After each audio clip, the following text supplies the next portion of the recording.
بسم اللہ الرحمن الرحیم۔ السلام علیکم۔ آپ دیکھ رہے ہیں ڈی ڈی پی اینالیٹیکا۔ آج امریکی صدر جو بائیڈن جو ہیں ان کے اوپر بہت تنقید کی جا رہی ہے اور ان کے اپنے ملک کے مختلف سیاستدان وہ ان کو الزام تراشی کر رہے ہیں کہ امریکہ کی ذلت کا باعث آپ بنے ہیں۔ جو امریکہ کو شرمندگی اٹھانی پڑی وہ اس سے پہلے تاریخ میں کبھی نہیں اٹھائے گی۔ ایون آپ دیکھیے کہ ڈونلڈ ٹرمپ بھی تنقید کر رہے ہیں، حالانکہ یہ جو معاہدہ تھا جس کے تحت امریکہ نے وہاں سے نکلنا تھا وہ ڈونلڈ ٹرمپ نے سائن کروایا تھا، زلمے خلیل زاد جو تھے۔ جو بائیڈن کی یہ غلطی ضرور ہے کہ انہوں نے یہ سمجھا کہ مذاکرات چونکہ زلمے خلیل زاد نے کیے تھے تو ایک کنٹینیوٹی دینے کے لیے انہوں نے زلمے خلیل زاد کو ہی وہاں پہ رکھا، اور زلمے خلیل زاد جو تھے وہ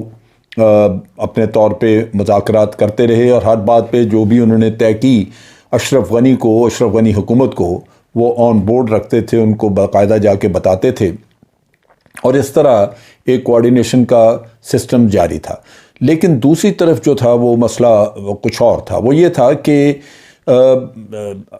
جب آپ نے دیکھا کہ وہاں پہ اشرف غنی اور عبداللہ کے درمیان ایک تنازع شروع ہوا تھا جہاں دونوں علیحدہ صدر بن کے بیٹھ گئے، اور عبداللہ اس بات میں ان کو پورا یقین تھا، ان کو اطلاع تھی کہ یہ اشرف غنی بے ایمان آدمی ہے، اور اس نے ہیرا پھیری کے ذریعے پہلا الیکشن بھی جیتا اور اب بھی اس نے ہیرا پھیری کر کے دوسرا الیکشن جیتا ہے، اور دوسرے الیکشن میں وہ صدارت جو لے کے بیٹھا ہوا ہے وہ غیر قانونی ہے۔ لہذا وہ جو عبداللہ ہیں ان کی طرف سے ایک رنجش تھی، وہ علیحدہ بیٹھے، لیکن پھر امریکن دھمکی کی وجہ سے یہ دونوں اکٹھے ہو گئے۔ امریکہ نے کہا کہ ہم آپ کا پیسہ بند کر دیں گے، تو یہ ان کو دھمکی دی کہ آپ اتنے دن کے اندر اپنا معاملہ طے کریں۔ لہذا وہ معاملہ یہی طے ہوا کہ اشرف غنی صدر بیٹھا رہا اور عبداللہ کو ہائی پیس کونسل کا ہیڈ مقرر کر دیا۔ مجبوراً عبداللہ نے وہ قبول کیا، اور اس کے بعد سے عبداللہ بجے رہتے تھے۔ اور آپ دیکھیے کہ اب جب اشرف غنی بھاگے تو سب سے پہلا بیان عبداللہ نے دیا، جس نے کہا کہ اللہ تعالیٰ اس شخص کا احتساب کرے گا، اس نے ملک کو بڑا نقصان پہنچایا، یہ کرپٹ آدمی تھا۔ ڈونلڈ ٹرمپ نے بھی اس کو کہا کہ اشرف غنی بہت بڑا کروک تھا۔ یہ سب چیزیں اب بعد میں نظر آنا شروع ہوئی، لیکن میری نظر میں وہ بھارت کا ایک مہرہ تھا۔ امراللہ صالح، حمداللہ محب اور اشرف غنی اور بھی ان کے ساتھ کے لوگ چند ایک جو تھے یہ تنخواہ دار تھے بھارت کے، اور انہی کی پراکسی کے طور پہ کام کرتے رہے۔ نتیجہ یہ کہ انہوں نے سارا کھیل خراب کر دیا۔ آج اشرف غنی جو ہے وہ بیٹھا ہوا ہے UAE میں، اور وہاں سے وہ کہہ رہا ہے کہ میں ابھی بات چیت کر رہا ہوں طالبان لیڈرشپ کے ساتھ، اور میں واپس جانا چاہتا ہوں تاکہ وہاں پہ جا کے تو پھر میں معاملات طے کر سکوں اور ایک براڈ بیس گورنمنٹ بنانے میں مدد کروں۔ یہ کام وہ پہلے بھی کر سکتا تھا، لیکن اس نے کہا کہ مجھے میرے سیکیورٹی سٹاف نے جب بتایا کہ طالبان آ چڑھے ہیں تو میں پھر بھاگا، اور یہ کہتا ہے کہ جوتا بھی میں نہیں پہن سکا۔ اب جوتے کے بغیر وہاں سے نکلا شاید، تو لوگ کہہ رہے ہیں کہ یہ تو پیسہ بڑا وہاں سے ڈالر بے تحاشا لے کے نکلا۔ بہرحال ایک متنازع شخصیت جو کہ عقل مندی سے کام نہیں چلا سکی بلکہ اپنی خواہشات کے پیچھے دوڑتی رہی۔ نتیجہ یہ کہ افغانستان میں حالات خراب ہوئے۔ اب اس ساری چیز میں امریکہ کا یہ خیال تھا کہ 11 ستمبر تک ان کے پاس وقت ہے، وہ آرام سے اپنے لوگوں کو یہاں سے نکال لیں گے۔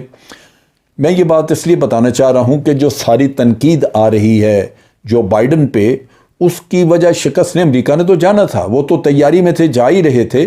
صرف مسئلہ یہ تھا کہ ان کے ذہن میں یہ تھا کہ طالبان شاید اور 6-8 مہینے سال کابل تک نہ پہنچ سکیں، لہٰذا ہمارے پاس بہت وقت ہے، ہم اپنے لوگوں کو آہستہ آہستہ یہاں سے ایویکویٹ کرتے رہیں گے۔ خرابی یہاں پہ کئی ہوئی اس طرح کی کوارڈینیشن کی۔ درمیان میں اچانک ٹرکی نے مسئلہ کھڑا کر دیا، انہوں نے کہا جی کہ ہم کابل کا ہوائی اڈہ جو ہے وہ ہمیں دے دیں، ہم اس کا دفاع کریں گے۔ اس کے بدلے میں ٹرکی کچھ غالباً ان سے کنسیشنز لینا چاہ رہا تھا جو امریکہ نے دی نہیں، اور بالآخر کوئی بھی اس کے لیے تیار نہیں تھا کہ کابل کا ہوائی اڈہ چلانا کیسے ہے اور کس نے چلانا ہے۔ نتیجہ یہ ہے کہ ابتری میں امریکہ نے اپنے وہاں پہ فوجی ڈپلوائے کرا دیے، فوجیوں کو وہاں پہ پہنچا دیا جنہوں نے سیکیورٹی سنبھال لی، لیکن اس سے پہلے کابل ہوائی اڈے کا جو عملہ تھا بہت سارا وہ بھاگ چکا تھا۔ جیسی خبر آئی کہ طالبان شہر میں آ چکے ہیں، کابل پہ قبضہ ہو گیا ہے، تو ہر طرف ایک افراتفری کا عالم تھا، اور خاص طور پہ وہ لوگ جو کہ حکومت کے لیے کام کر رہے تھے، ان کو یہ فکر لاحق ہوئی کہ ان کا اب احتساب شروع ہوگا یا ان کو پکڑ دھکڑ ہوگی، لہذا کابل ہوائی اڈے سے دنیا بھاگ گئی، اور سمجھ سو کہ جو ان کے جو مختلف جہاز وہاں پہ کھڑے تھے ان کو بھی کوئی انسٹرکشنز نہیں تھی، اور لوگ وہاں پہ جہاز کھڑے ہیں ٹیک آف نہیں کر رہے اسی وجہ سے کہ پتہ نہیں کس نے مینیج کرنا ہے، کس نے آرڈرز دینے ہیں، رن وے پہ کیسے جانا ہے۔ تو یہ پرابلم وہاں پہ بنی ہوئی تھی، اور امریکیوں نے آ کے ہوائی اڈہ سنبھالا۔ اب اسی اثناء میں بہت سارے لوگ تو وہ جو ڈرے ہوئے تھے، جو انٹرپریٹرز تھے امریکیوں کے یا دوسرے ملکوں کے، انہوں نے رالی فوراً اپنے ایک آدھ پولیتھین کا لفافہ، آپ کہہ لیجئے شاپر ٹائپ چیز کوئی پکڑے، اپنے 2 کپڑے رکھے اور بھاگے ایئرپورٹ کی طرف کہ کسی طرح ملک سے باہر نکلیں۔ ان کو یہ اطلاع مل گئی کہ امریکی جہاز آ رہے ہیں، پھر انہوں نے دیکھا کہ وہ امریکہ کے جو C-130 بڑے بڑے جہاز وہ پہنچ گئے وہاں پہ، اور انہوں نے لوگوں کو لوڈ کرنا شروع کیا، لیکن یہاں پہ کم از کم کچھ نہیں تو 8-10 ہزار لوگ پہنچ چکے تھے ایئرپورٹ کے اوپر جانے کے لیے۔ اب جب عملہ بھی وہاں پہ نہیں ہے، سیکورٹی کا پراپر انتظام نہیں ہے، امریکہ کے فوجیوں نے ہوائی اڈے کو گھیرے میں لیا ہوا ہے، وہاں پہ سیکورٹی پرووائڈ کی ہے، تو بدنظمی تو ہونی تھی۔ جب عملہ وہاں پہ بھاگ جائے کچھ کرے تو بدنظمی تو ہونی تھی۔ اب یہ جو لوگ ہیں جو انٹرپریٹر وغیرہ تھے وہ بھی، اور ان میں سے بہت سارے ویسے لوگ جو تھے پہنچ گئے وہاں پہ تماشبین، یا کئیوں نے ویسے سوچا ہوگا کہ داؤ لگا تو امریکہ چلے جائیں گے، وہ آ کے وہاں پہ ایئرپورٹ پہ بیٹھ گئے، اور کوشش ان کی تھی کہ جہاز میں سوار ہو جائیں۔ اب یہ وہ مرحلہ ہے جو کہ اب طریقہ جس میں کہ کچھ لوگ مارے بھی گئے، وہ اپنے جہاز کو بچانے کے لیے اس کے اوپر، تاکہ دنیا ہر طرف سے چڑھ رہی تھی، ہلا بولا ہوا تھا، تو امریکنس نے فائرنگ بھی کی، جس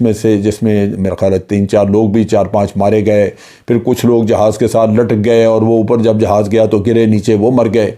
تو یہ اب وہ چیز ہے جو امریکہ میں بہت اچھالی جا رہی ہے کہ اتنی بدنظمی، اتنی افراتفری میں وہاں سے امریکیوں کا انخلاء کرنا، یہ ہمارے لیے بڑی شرم کی بات ہے، اور اس کو کہا یہ جا رہا ہے کہ یہ ایک شکست ہے، جبکہ شکست اس لحاظ سے تو نہیں ہے، بدنظمی ضرور ہے، لیکن شکست اس لیے نہیں ہے کہ امریکہ تو معاہدے کے تحت نکل رہا تھا وہاں سے، اور اگر نکل رہا تھا تو اس کے اپنے کوئی پلانز تھے، کوئی ان کا